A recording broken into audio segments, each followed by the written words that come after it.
Социальные сети Усинска буквально бурлят от негодования. Перерасчет за прошлогоднее тепло в этом северном городе приходил в платежках и раньше. Но суммы были не такие внушительные. Сейчас понасчитали, кому-то 10 тысяч, кому-то 30. В Усинской тепловой компании пояснили это так. Обращаем внимание, что прошедший 2019 год характеризовался сравнительно низкой среднегодовой температурой наружного воздуха и аномальной продолжительностью отопительного периода.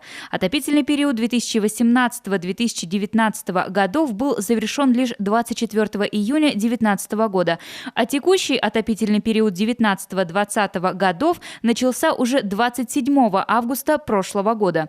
Количество дней, в течение которых в Усинском районе в 2019 году подавалась тепловая энергия на нужды отопления, составила 302 календарных дня при нормативной продолжительности 278 дней.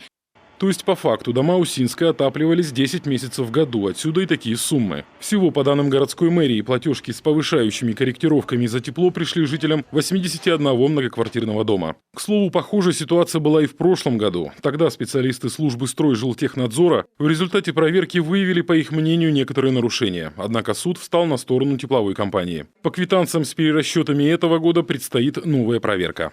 Во-первых, если это все-таки расчеты неверные, то их как можно быстрее поправить. Если они верные, ну тогда дальше я расскажу, что, на мой взгляд, нужно делать.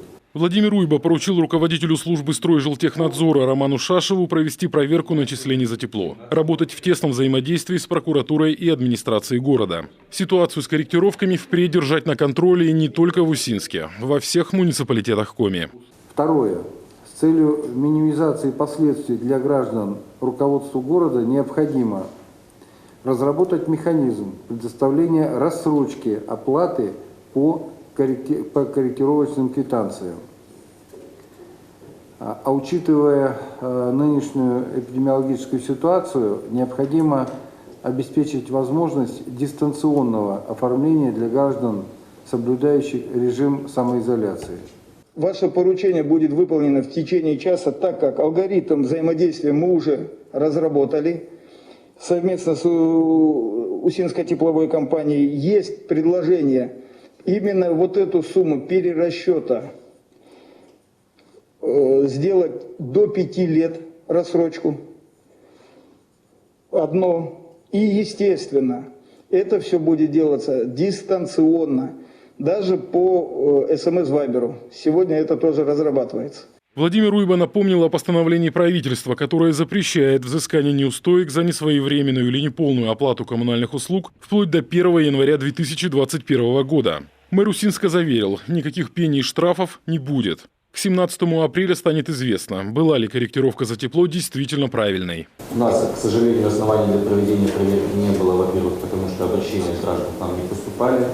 Более того, мы сегодня ведем мораторий для проведения в отношении проверок юридических лиц, поэтому мы вопрос решили провести с прокуратурой. Проверку всех многоквартирных домов, где было до начисления платы.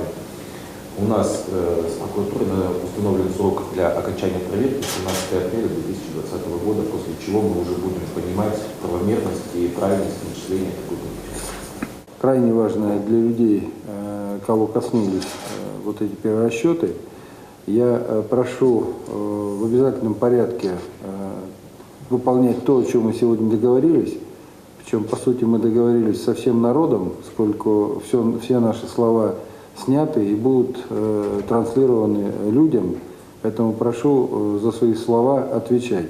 В завершении совещания Владимир Уйба поручил результаты проверки сделать публичными, чтобы каждый житель Усинска смог увидеть, сколько тепла потребил тот или иной многоквартирный дом и какая именно корректировка сделана. Алексей Корчма, Павел Фетисов, телеканал Юрган, Сыктывкар.